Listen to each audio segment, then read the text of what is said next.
Server आपका बहुत बहुत स्वागत और अभिनंदन करता हूं अपने इस channel aroma chemistry classes.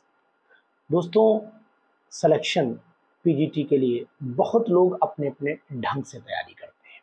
Selection बहुत इजी होता है, कठिन नहीं होता है, लेकिन सिलेक्शन के लिए आपको उन चीज़ों को ज़रूर पढ़ना पड़ेगा जो चीज़ें आप नेगलेक्ट करते चले जाते हो। यानी कहने का तात्पर्य ये है, मैंने अधिकतर देखा है कि लोग आपको एक्स्ट्रा पढ़ने की ज़रूरत नहीं है, लेकिन जो है उसको ही पढ़ लीजिए, सिलेक्शन आपका आसानी से हो जाएगा।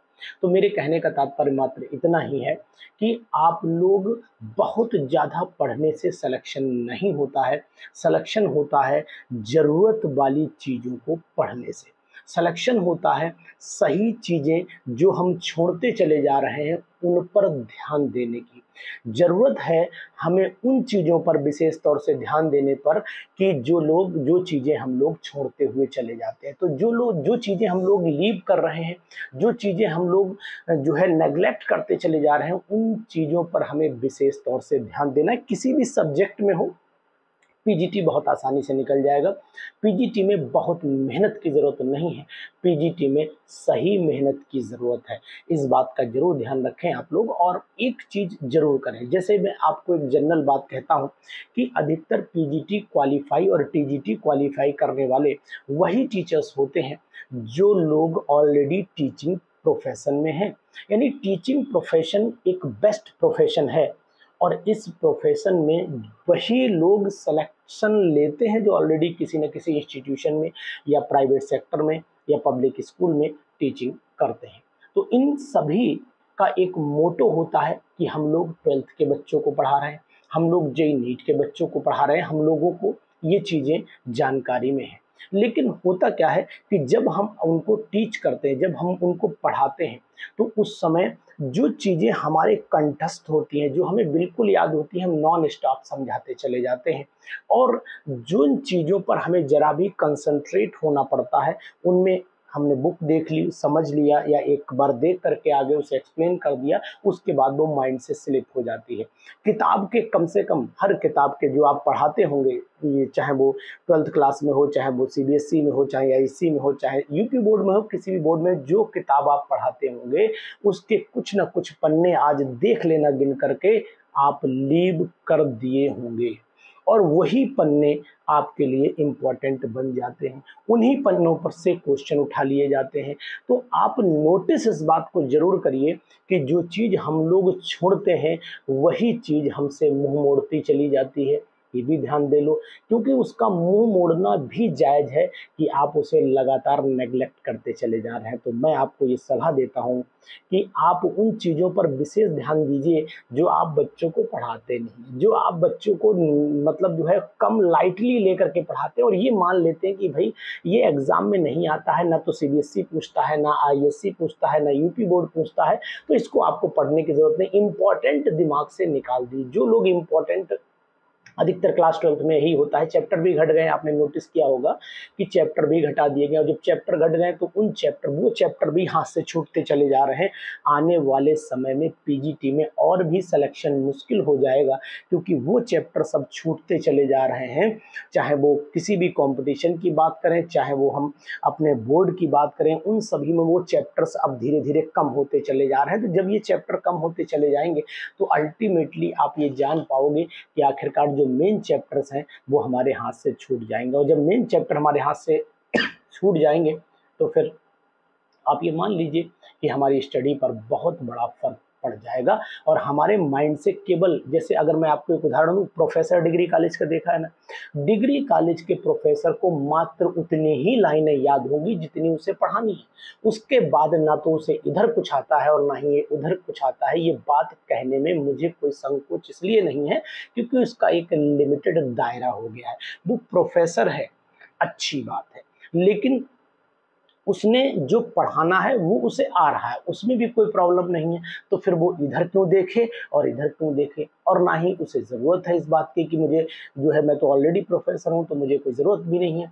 तो इसलिए ये उसमें उसका कोई दोष नहीं है, वो एक पर्टिकुलर दायरे में चलता है और उस पर्टिकुलर दायरे की उसे नॉलेज है, इसमें भी कोई दो राय नहीं है। लेकिन जब हम लोग कंपटीशन में उतरते हैं तो कंपटीशन में केवल उतना ही दायरा नहीं होता है, कंपटीशन का ब्रॉड एरिया होता है, और उस ब्रॉड एरिया के लिए आपको class 11th 12th JEE NEET और साथ ही साथ आपको ग्रेजुएशन पोस्ट ग्रेजुएशन इन सभी की नॉलेज में जो चैप्टर आपने पढ़े थे, वो चाहे किसी भी सब्जेक्ट के हों, वो सब आपको नॉलेज में रहने चाहिए। और ख़ासकर वो बातें जो आपने एग्जामिनेशन टाइम पे या अपनी स्टडी के टाइम पर लीव कर दी थी, और वहीं से क्वेश्चन जो जो फाइनल सिलेक्शन वाले क्वेश्चंस होते हैं वो वही होते हैं जो आप अक्सर छोड़ते चले जाते हैं। जैसे कि अगर आप इलेक्ट्रोकेमिस्ट्री पढ़ेंगे तो कंडक्टेंस के फैक्टर छोड़ देंगे, अगर आपने केमिकल काइनेटिक्स पढ़नी है तो फिर आप देखेंगे कि टेम्परेचर का इफेक्ट छूटता चला जा रहा है, अगर आपने गैसेस स्टेट पढ़ी है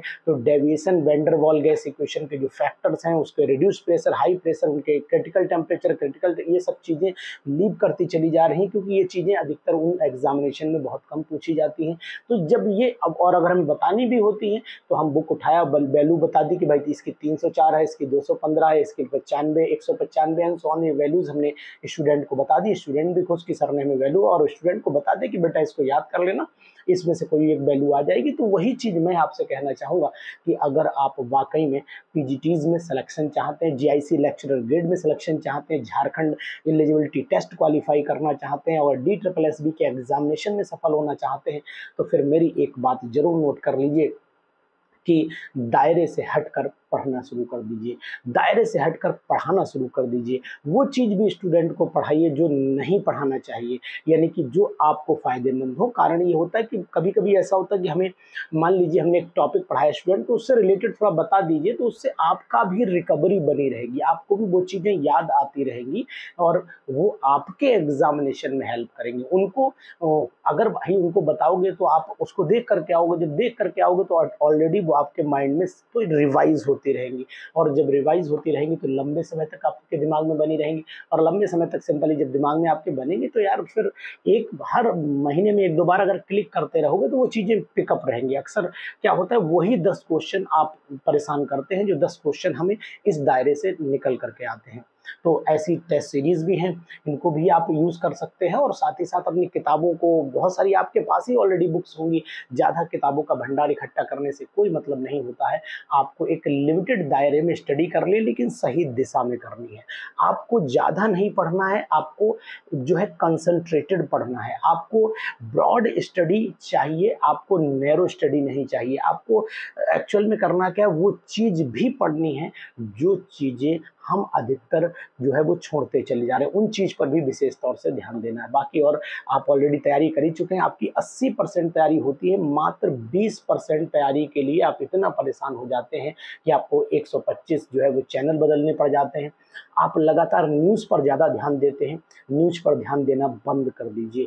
और न्यूज़ जो होती है वो आपको क्या करती है, न्यूज़ चैनल्स जो होते हैं वो उनकी खास बात है, आप क्वेश्चन प्रैक्टिस कम करते हैं लेकिन न्यूज़ चैनल पर ज़्यादा ध्यान देते हैं, कब होगा पीजीटी का एग्जामिनेशन, आने वाला है पीजीटी का एग्जामिनेशन, इन टाइप की चीज़ों में जो समय हमारा यूं करके फिंगर्स से गुजरता है, ये समय वेस्टेज ऑफ टाइम हो जाता है।